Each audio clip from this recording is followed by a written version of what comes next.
Na pequena vila de Montevalle, havia uma igreja antiga no topo de uma colina, envolta em névoa, conhecida como a Colina Escura. Os moradores evitavam o lugar, sussurrando histórias sobre uma noiva que vagava pela igreja, amaldiçoada por um destino cruel. Ela era vista apenas por aqueles suficientemente corajosos ou tolos para subir a colina após o pôr do sol. Diziam que, anos atrás, no dia de seu casamento, Amélia foi deixada no altar pelo noivo, que fugiu com outra mulher. Devastada, ela se jogou do campanário da igreja, jurando que nunca descansaria até que sua dor fosse vingada. Desde então, sua alma perturbada assombrava o lugar, presa entre este mundo e o próximo. Certa noite, 4 amigos, Lucas, Marina, Júlia e Pedro, decidiram testar sua coragem e descobrir se a lenda era real. Eles eram jovens curiosos, entediados com a monotonia da vila. Armados com lanternas e celulares, subiram a colina sob um céu sem estrelas. Ao entrarem na igreja, o ar ficou gelado e um silêncio opressor tomou conta do ambiente. Os bancos estavam cobertos de poeira e a luz da lua iluminava o altar quebrado. Quando Marina tocou o púlpito, o sino da igreja soou sozinho, ecoando como um lamento. Então ela apareceu. Uma figura etérea surgiu na nave central, trajando um vestido de noiva rasgado e ensanguentado. Seu rosto estava coberto por um véu translúcido, mas seus olhos brilhavam com uma intensidade sobrenatural. "Vocês vieram", disse a voz fantasmagórica, ecoando por todo o espaço. "Vieram para libertar-me?" Os amigos congelaram. Júlia, tremendo, tentou responder. "Lhe libertar? Como?" A noiva sorriu, mas havia algo terrivelmente errado naquele sorriso. Amélia explicou que a única maneira de quebrar a maldição era recriar o dia do casamento.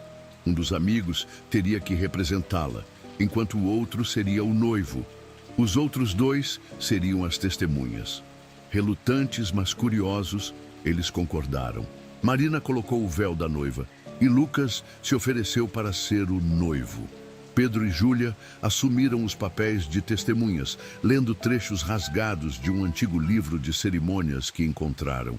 Enquanto encenavam, a atmosfera ficou ainda mais pesada e a igreja pareceu pulsar com uma energia maligna. Quando Lucas disse os votos finais, Amélia deu um grito terrível. "Finalmente", ela sussurrou.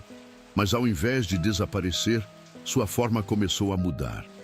O vestido rasgado se tornou uma armadura negra e seus olhos, antes tristes, ardiam com ódio. "Obrigada por libertarem-me. Agora não sou mais uma prisioneira deste lugar. Sou livre para buscar vingança em toda a vila." Os amigos perceberam tarde demais que haviam sido manipulados. A maldição não era para libertá-la da dor, mas para soltar algo muito mais terrível. Amélia não era apenas uma alma perdida. Ela era uma entidade vingativa que agora podia se espalhar para além da colina. A igreja começou a desmoronar ao redor deles. Gritos ecoaram enquanto eles corriam para a saída, perseguindo-se pela escuridão. Amélia gargalhava, sua voz ecoando como um trovão. Quando finalmente escaparam, olharam para trás e viram a igreja em chamas, apesar da ausência de fogo. A silhueta de Amélia flutuava acima das ruínas, observando-os com um sorriso cruel. Os 4 foram poupados, mas nada seria como antes. Na manhã seguinte, quando desceram para a vila, encontraram as ruas desertas, as portas das casas abertas e nenhum sinal dos moradores. A maldição da noiva da Colina Escura havia sido quebrada, e com ela, algo muito pior fora libertado. Naquela noite, em um céu sem lua, os sinos da igreja abandonada tocaram novamente, e desta vez, o som ecoou por quilômetros. Olá, pessoal! Esse relato que lhes trago hoje é bem antigo, mas assusta muitos até hoje. Era uma noite abafada de verão no interior de São Paulo. A fazenda de José e Marlene era cercada por vastos campos, um pequeno riacho e uma floresta no meio do nada.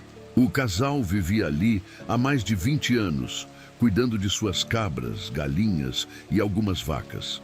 Era uma rotina tranquila, exceto pelas histórias que rondavam a região. Diziam que algo estranho espreitava nas sombras da floresta. Alguns chamavam de lenda, outros juravam que era real, o chupa-cabra. Marlene sempre zombava dessas histórias, chamando-as de contos de fogueira. Mas José, um homem mais supersticioso, não estava tão convencido. Naquela noite, enquanto jantavam à luz de um velho lampião, ouviram um barulho estranho vindo do lado de fora. Era um som gutural, como um rosnado misturado com um guincho. Marlene levantou a cabeça, franzindo a testa. Deve ser um cachorro selvagem, disse ela, tentando soar confiante. Amanhã verificamos se algo aconteceu. Mas José não estava convencido.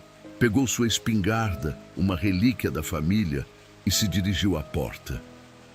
Vou dar uma olhada. Fique aqui dentro, Marlene.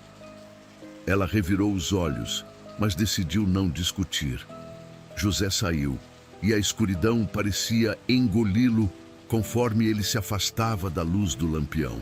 O som das botas dele sobre a terra seca ecoava pela noite. Enquanto esperava, Marlene acendeu outro lampião e colocou uma chaleira no fogão. Minutos se arrastavam. A inquietação começou a tomar conta dela. Foi até a janela, mas tudo que viu foi o breu. Nenhuma luz de José, nenhum sinal dele. De repente, o mesmo som estranho ecoou pela noite, mas agora mais alto, mais próximo. Ela recuou da janela, o coração acelerado. Uma batida abrupta na porta fez com que ela quase derrubasse o lampião. Marlene, é José, abra logo! Veio o grito abafado. Ela correu para a porta e a abriu com pressa. José entrou apressado, suado e ofegante. Seus olhos estavam arregalados e ele tremia de cima a baixo. O que foi? Ela perguntou, alarmada. Algo atacou as cabras. Nunca vi nada igual, Marlene. Uma coisa horrenda, com olhos vermelhos e dentes afiados, estava sugando o sangue delas. Antes que Marlene pudesse responder, um grito terrível ecoou pela noite. Era um som que fazia o sangue gelar, um misto de dor e terror. Era vindo do curral. Fique aqui, ordenou José, mas Marlene não obedeceu. Pegou um facão da cozinha e foi atrás dele. Chegando ao curral, a cena era aterrorizante. 3 cabras estavam caídas no chão, com ferimentos no pescoço, o sangue drenado. Mas não foi isso que os paralisou. Uma criatura estava ali, curvada sobre uma das cabras. Era magra, com pele cinzenta e olhos brilhantes como carvões incandescentes. Seus dentes longos e afiados reluziam à luz da lanterna de José. A criatura ergueu a cabeça encarando-os com um olhar faminto. Marlene sentiu as pernas fraquejarem, mas José, mesmo tremendo, ergueu a espingarda e disparou. O som do tiro ecoou pela noite e a criatura soltou um guincho ensurdecedor antes de desaparecer na mata em uma velocidade inacreditável. Por um momento, tudo ficou em silêncio. O casal ficou parado, tentando processar o que acabara de acontecer. José quebrou o silêncio primeiro. Precisamos sair daqui. Essa coisa vai voltar. Naquela noite, José e Marlene não conseguiram dormir. Ficaram sentados na cozinha, com todas as portas e janelas trancadas, as armas à mão. Mas, mesmo com o passar das horas, o sentimento de que estavam sendo observados não os abandonou. Quando o sol finalmente nasceu, eles foram até o curral. O que viram confirmou seus piores medos. Mas 2 cabras estavam mortas, exatamente como as outras. Não havia sinal da criatura, mas as marcas de suas garras estavam por toda parte. Naquela mesma semana, José e Marlene venderam a fazenda. Partiram para a cidade, deixando para trás as lembranças e os terrores daquela noite.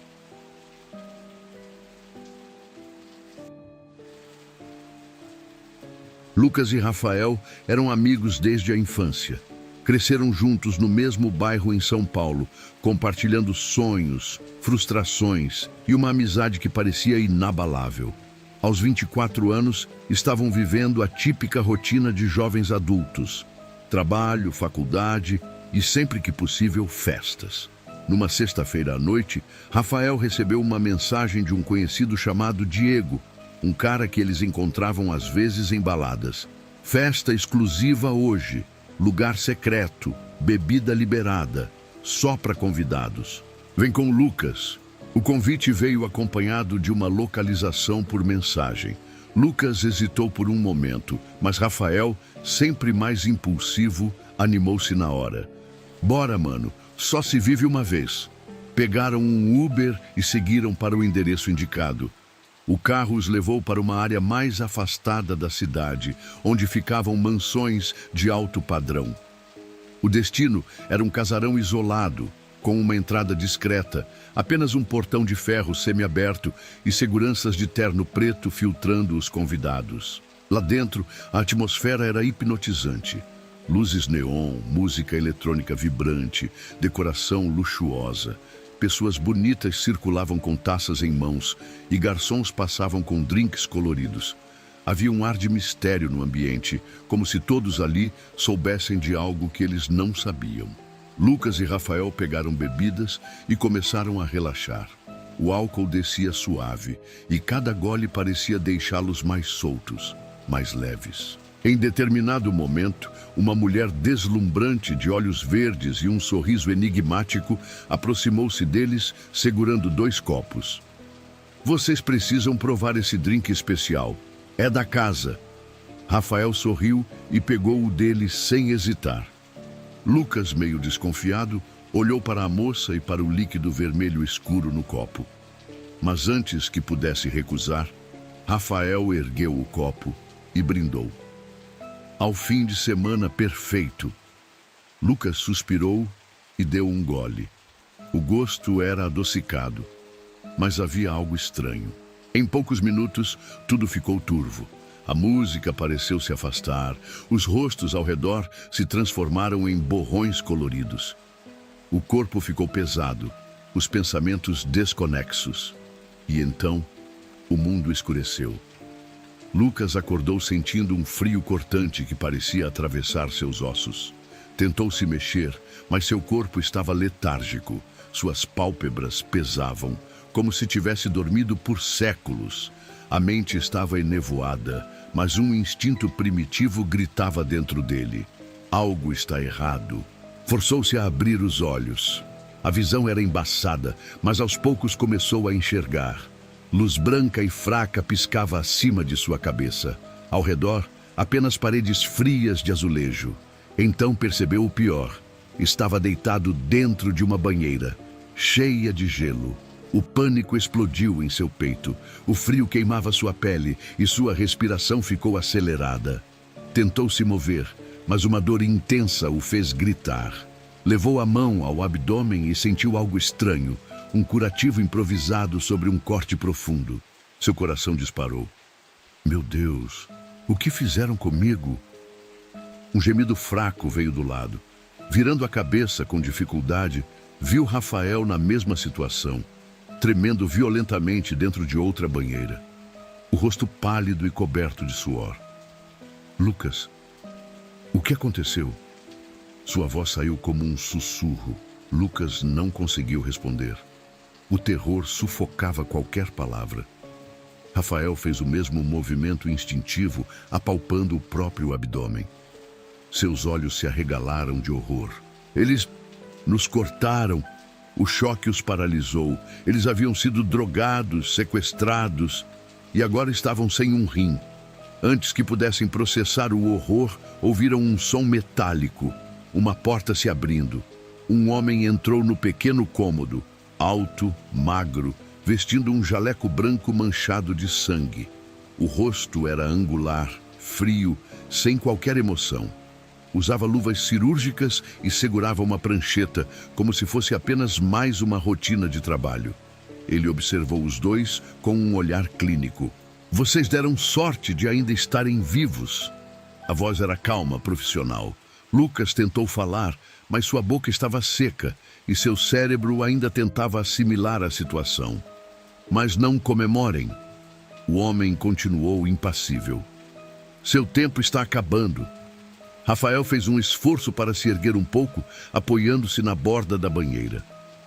O que quer dizer com isso? O homem sorriu de lado, um sorriso sem vida. Sempre sobra alguém para limpar a bagunça. Então, ele largou a prancheta e pegou um bisturi. O medo instintivo tomou conta. Lucas viu o olhar frio do cirurgião e soube que, se não agissem naquele momento, estariam mortos em minutos. Com um movimento desesperado, agarrou um pedaço de gelo dentro da banheira e atirou no rosto do homem com toda a força que conseguiu reunir. O bisturi caiu de sua mão. Rafael, ainda grogue e fraco, usou suas últimas forças para sair da banheira e se jogar sobre o desconhecido. Os três caíram no chão. O cirurgião tentava reagir, mas Rafael, com um surto de adrenalina, pegou o bisturi e, num golpe descoordenado, cravou-o no braço do homem. Ele gritou de dor, empurrou Rafael para longe e tentou se levantar. Lucas agarrou Rafael. "Corre!" Cambaleando, os dois saíram pela porta e entraram num corredor iluminado por lâmpadas fracas. O cheiro de sangue pairava no ar.